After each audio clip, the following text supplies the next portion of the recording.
Hi ಎಲ್ಲ big boss ಲವರ್ಸಿಗೆ ನನ್ನ ಕಡೆಯಿಂದ ಬಿಗ್ ಹಾಯ್.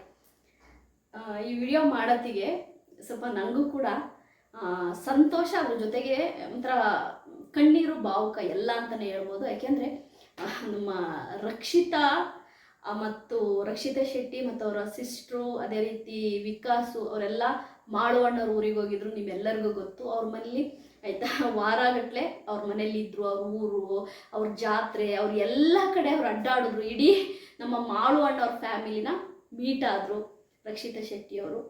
ಆದರೆ ಆ ಬೀಳ್ಕೊಡುಗೆ ಸಮಾರಂಭ ಇದೆಯಲ್ಲ, ಆ ವಿಡಿಯೋ ಹಾಕಿದ್ರು ರಕ್ಷಿತಾ ಅವರು. ನಾವು ಮಾಳುವಣ್ಣವ್ರ ಮನೆಯಿಂದ ಬರ್ತಾ ಇದ್ದೀವಿ, ಮಾಳುವಣ್ಣವ್ರ ಊರಿಂದ ಬರ್ತಿದ್ದೀವಿ ಆಯಿತಾ, ಇದು ಕೊನೆಯ ವಿಡಿಯೋ ಮಾಳುವಣ್ಣವ್ರ ಮನೆಯಲ್ಲಿ ಅಂತ.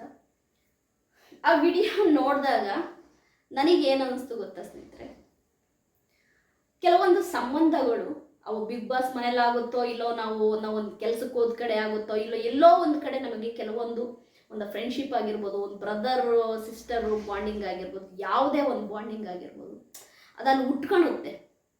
ಬಟ್ ಅದು ಜೆನ್ಯೂನ್ ಅಂತ ಅನ್ನಿಸ್ಕೊಳೋದು ಯಾವಾಗ ಗೊತ್ತಾ, ನಿನ್ನಷ್ಟು ಹತ್ರ ಆದಾಗ, ಇನ್ನಷ್ಟು ಅವ್ರ ಜೊತೆ ಬೆರೆತಾಗ, ಅವರ ಮನೆಯಲ್ಲಿ ಅವರ ಮಕ್ಕಳು, ತಂದೆ ತಾಯಿ, ಅಕ್ಕ ತಂಗಿದಿರು, ಅಣ್ಣ ತಮ್ಮದಿರು ಅವ್ರ ಒಟ್ಟಿಗೆ ಹೋಗಿ ಬೆರೆತು ಅವರ ಕುಟುಂಬದ ಜೊತೆ ನಾವು ಕೂಡ ಅವ್ರ ಕುಟುಂಬ ಆದಾಗ ಇನ್ನೂ ಕೂಡ ಆ ಒಂದು ಬಾಂಡಿಂಗು ಜಾಸ್ತಿ ಆಗುತ್ತೆ.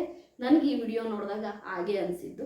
ರಕ್ಷಿತಾ ಶೆಟ್ಟಿ ಮತ್ತು ಮಾಳುವಣ್ಣವರ ಒಂದು ಸಂಬಂಧ ಏನಿದೆ, ಅಣ್ಣ ತಂಗಿ ಸಂಬಂಧ ಇನ್ನೂ ಕೂಡ ಸ್ಟ್ರಾಂಗ್ ಆಯಿತು ಅಂತಲೇ ಹೇಳ್ತೀನಿ. ಯಾಕೆಂದರೆ ಬಿಗ್ ಬಾಸ್ ಅಲ್ಲಿ ಅಷ್ಟೇ ಗುರು, ಬಿಗ್ ಬಾಸಿಂದ ಬಂದಮೇಲೆ ಯಾರೂ ಇಲ್ಲ, ಹಾಗೆ ಎಲ್ಲ ಬಿಟ್ಟೋಗ್ತಾರೆ, ಎಲ್ಲ ಸಂಬಂಧ ಅಷ್ಟೇ ಅಂತ. ಬಟ್ ರಕ್ಷಿತಾ ಶೆಟ್ಟಿ ತಗೊಂಡಂತಹ ಈ ಒಂದು ನಿರ್ಧಾರ, ಈ ಪ್ರಯತ್ನ ಇದೆಯಲ್ಲ, ಅಂದರೆ ಇಲ್ಲ ನಾನು ಮಾಳುವಣ್ಣವ್ರ ಮನೆಗೆ ಹೋಗಬೇಕು, ಅಲ್ಲ ಒಟ್ಟಿಗಿರ್ಬೇಕು ಅಂದರೆ, ಉಡುಪಿ ಎಲ್ಲಿದೆ, ಮಾಳುವಣ್ಣವ್ರ ಊರು ಎಲ್ಲಿದೆ ನಿಮ್ಮೆಲ್ಲರಿಗೂ ಗೊತ್ತು. ಎಷ್ಟೋ ನೂರಾರು ಕಿಲೋಮೀಟರ್ಗಳ ದಾರಿ ಆಯಿತಾ. ಆ ಒಂದು ಊರಿಗೆ ಹೋಗಿ ಅಲ್ಲಿ ಟೈಮ್ ಸ್ಪೆಂಡ್ ಮಾಡಿ ಅವರ ಜೊತೆ ತುಂಬ ಒಳ್ಳೆಯ ಸಂಬಂಧನ ಬಿಲ್ಡ್ ಮಾಡಿಕೊಂಡು ವಾಪಸ್ ಆದಂತಹ ರಕ್ಷಿತಾ ಶೆಟ್ಟಿ ಮತ್ತು ರಕ್ಷಿತಾ ಅವರ ತಂಗಿ, ಇವರು ವಿಕಾಸ್ ಅವರಿಗೆ ಮಾಳುವಣ್ಣವ್ರು ತೋರಿಸಿದಂಥ ಪ್ರೀತಿ, ಅವರ ಕುಟುಂಬ ತೋರಿಸಿದಂಥ ಪ್ರೀತಿ, ಅವ್ರನ್ನ ಬೀಳ್ಕೊಟ್ಟಂತಹ ವಿಧಾನ, ಸನ್ಮಾನ ಮಾಡಿ ಬೀಳ್ಕೊಟ್ಟಂತಹ ವಿಧಾನ, ಇವೆಲ್ಲವೂ ನೋಡಿದಾಗ ಮಾಳುವಣ್ಣ ಮತ್ತು ರಕ್ಷಿತಾ ಅವರ ಒಂದು ಸಂಬಂಧ ಏನಿದೆ, ಅಣ್ಣ ತಂಗಿ ಸಂಬಂಧ ಇನ್ನೂ ಕೂಡ ಆಯಿತಾ ಗಟ್ಟಿ ಆಯಿತು ಅಂತ ಅನ್ನಿಸ್ತಾ ಇದೆ. ಯಾಕೆ ಅಂತಂದರೆ, ಒಂದು ಸಂಬಂಧನ ಉಳಿಸ್ಕೋಬೇಕು ಅಂತಂದರೆ ಆಯಿತಾ, ಹೇಗೆ ಚಪ್ಪಾಳೆ ತೊಟ್ಟಕ್ಕೆ 2 ಕೈ ಬೇಕು, 2 ಕಡೆಯಿಂದನೂ ಅಷ್ಟೇ ಪ್ರಯತ್ನ ಬೇಕು. ಅದನ್ನು ಮಾಳುವಣ್ಣನೂ ಕೂಡ ಮಾಡಿದ್ರು, ರಕ್ಷಿತಾ ಕೂಡ ಮಾಡಿದ್ರು. ಹಾಗಾಗಿ ಆ ಸಂಬಂಧ ತುಂಬ ಗಟ್ಟಿಯಾಯಿತು. ಆ ಒಂದು ಊರಿಂದ ರಕ್ಷಿತಾ ಅವರು ಬಂದಾಗ ಅವರ ಕಣ್ಣಲ್ಲಿದ್ದ ನೀರೇ ಹೇಳ್ತು ಆ ಪ್ರೀತಿ, ಅವರಿಬ್ಬರ ಮಧ್ಯೆ ಇರುವಂತಹ ಬಾಂಧವ್ಯನ. ಮಾಳುವಣ್ಣ, ನೀವು ನಿಮ್ಮ ಫ್ಯಾಮಿಲಿ ರಕ್ಷಿತನ ನೋಡ್ಕೊಂಡಿದ್ದ ರೀತಿ, ಆ ಬೀಳ್ಕೊಟ್ಟಂತಹ ರೀತಿ ಸೂಪರ್. ನಿಮ್ಮ ಒಂದು ಎಂತ ಹೇಳ್ತಾರಲ್ಲ, ಆ ಕಲ್ಚರು, ಆ ಒಂದು ಎಂತ ಹೇಳ್ತಾರಲ್ಲ, ತುಂಬಾ ಆಯಿತಾ ಡಿಗ್ನಿಫೈ ಮನುಷ್ಯ ಮಾಳುವಣ್ಣ. ಅದೇ ರೀತಿ ತುಂಬಾ ಹೆಂಗೆ ಹೇಳಿ, ಮಾಳುವಣ್ಣ ನನಗೆ ಯಾಕೆ ತುಂಬಾ ಇಷ್ಟ ಅಂತಂದರೆ, ತುಂಬಾ ಸೆನ್ಸೇಬಲ್ ಪರ್ಸನ್. ಮಾತಾಡೋದು ಇರ್ಬೋದು, ನಡ್ಕಣ ರೀತಿ ಇರ್ಬೋದು, ತುಂಬಾ ಜೆಂಟ್ಲ್ಮ್ಯಾನ್ ಆಯಿತಾ. ನನಗಂತೂ ತುಂಬಾ ಖುಷಿ ಆಯಿತು. ಮಾಳುವಣ್ಣವರ ಫ್ಯಾಮಿಲಿಯ ಒಟ್ಟಿಗೆ ರಕ್ಷಿತಾ ಕಳೆದಂತಹ ದಿನಗಳು, ಮಾಳುವಣ್ಣವರು ರಕ್ಷಿತಾ ಅವರನ್ನು ನೋಡ್ಕೊಂಡಂತಹ ರೀತಿ ಎಲ್ಲವೂ ಕೂಡ ತುಂಬ ಚೆನ್ನಾಗಿತ್ತು. ಆ ವಿಡಿಯೋ ನೋಡಿ ನನಗೂ ಕೂಡ ಖುಷಿ ಆಯಿತು. ಸೂಪರು.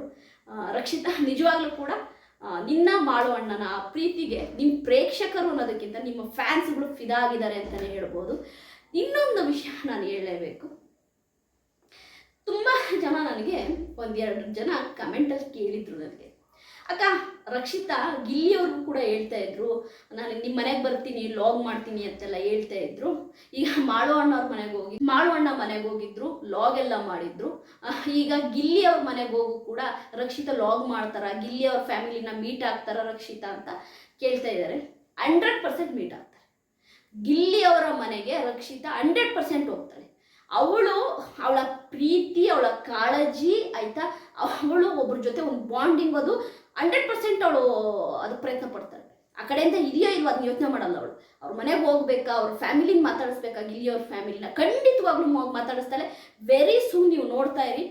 ಖಂಡಿತವಾಗ್ಲೂ ನಮ್ಮ ರಕ್ಷಿತಾ ಗಿಲ್ಲಿಯವರ ಮನೆಗೆ ಹೋಗಿ ಅವ್ರ ಕುಟುಂಬದ ಜೊತೆ ಊಟ ಮಾಡಿ, ಅವರ ಎಲ್ಲರ ಒಟ್ಟಿಗೆ ಒಂದು ಒಳ್ಳೆ ಟೈಮ್ನ ಸ್ಪೆಂಡ್ ಮಾಡಿ ಬರ್ತಾಳೆ. ಇದು 100%. ಏಕೆಂದರೆ ರಕ್ಷಿತನ ವ್ಯಕ್ತಿತ್ವ ಅಂತದ್ದು. ಗಿಲ್ಲಿ ಕೂಡ ರಕ್ಷಿತಾ ಆಯ್ತಾ, ನಾನು ನಿಮ್ಮ ಮನೆಗೆ ಬರ್ತೀನಿ, ನಿಮ್ಮ ಫ್ಯಾಮಿಲಿನ ಮಾತಾಡಿಸ್ಬೇಕು ಅಂದರೆ ಗಿಲ್ಲಿ ಕೂಡ ಬೇಡ ಅನ್ನಲ್ಲ. ಬಾ ರಕ್ಷಿತಾ ಬಾ, ನಮ್ಮ ಮನೆಗೆ ಬಾ, ನಮ್ಮ ಮನೆ ಫ್ಯಾಮಿಲಿ ಜೊತೆ ಮಾತಾಡಿಸ್ತೀನಿ ಬಾ ಅಂತಲೇ ಕರೀತಾನೆ. ಹಾಗಾಗಿ ವೆರಿ ಸೂನು ನಾನು ಇದನ್ನು ಕೂಡ ಎಕ್ಸ್ಪೆಕ್ಟ್ ಮಾಡ್ತಾ ಇದ್ದೀನಿ ರಕ್ಷಿತನ ಹತ್ರ. ಗಿಲ್ಲಿ ಅವ್ರ ಮನೆಗೆ ಹೋಗ್ತಾಳೆ, ಹೋಗ್ಬಿಟ್ಟು ಅವ್ರ ಫ್ಯಾಮಿಲಿ ಜೊತೆನೂ ಟೈಮ್ ಸ್ಪೆಂಡ್ ಆಗಿ ಒಂದು ದಿನನೋ ಒಂದು ಗಂಟೆನೋ ಹೋಗಿ ಮಾತಾಡ್ಸ್ಕೊಂಡು ಬರ್ತಾಳೆ ಅಂತ ನಂಗೆ ಅನಿಸುತ್ತೆ. ಯಾಕೆಂದರೆ ರಕ್ಷಿತರ ವ್ಯಕ್ತಿತ್ವ ಅಂತದ್ದು ಅವಳು ಖಂಡಿತವಾಗ್ಲೂ ಹೋಗ್ತಾಳೆ ನೋಡಿ. ಯಾಕೆಂದರೆ ರಘು ಅವರೊಟ್ಟಿಗಿನ ಬಂದ ಅದನ್ನ ಹಂಗೆ ಮೇಂಟೈನ್ ಮಾಡ್ತಾ ಇದ್ದಾಳೆ, ಮಾಳು ಅಣ್ಣವರೊಟ್ಟಿಗಿನ ಬಂದ ಅದನ್ನು ಹಂಗೆ ಮೇಂಟೈನ್ ಮಾಡ್ತಿದ್ದಾಳೆ. ಅದೇ ರೀತಿ ಸೂರಜ್ ಅವರೊಟ್ಟಿಗೆ, ಮಲ್ಲಮ್ಮ ಒಟ್ಟಿಗೆ, ಎಲ್ಲರೊಟ್ಟಿಗೆ ಒಂದು ಬಾಂಧವ್ಯನ ಅವಳು ಇದೇ ರೀತಿ ಮೇಂಟೈನ್ ಮಾಡ್ತಾಳೆ. ಖಂಡಿತವಾಗ್ಲೂ ಗಿಲ್ಲಿ ಮನೆಗೂ ಕೂಡ ಒಂದಿನ ಅವಳು ವಿಸಿಟ್ ಮಾಡೇ ಮಾಡ್ತಾಳೆ ಅಂತ ನನಗೆ ಅನಿಸ್ತಾ ಇದೆ. ವೆರಿ ಸೂನ್ ಅದು ಕೂಡ ನಡೆಯುತ್ತೆ. ಒಟ್ಟಾರೆಯಾಗಿ ಮಾಳುವಣ್ಣ ರಕ್ಷಿತ್ ಅವರ ವಿಡಿಯೋ ನೋಡಿ ತುಂಬಾ ಖುಷಿ ಆಯಿತು. ಎಂತ ಹೇಳೋದು, ಅಷ್ಟೇ ಒಂದು ಬಾಂಡಿಂಗನ್ನು ಗಟ್ಟಿಯಾಗಬೇಕು ಅಂದರೆ ಎರಡೂ ಕಡೆ ಕೂಡ ಆಯಿತಾ ಪ್ರಯತ್ನ ಬೇಕು. ಅದು ಇಬ್ಬರು ಕಡೆಯಿಂದನೂ ಇತ್ತು.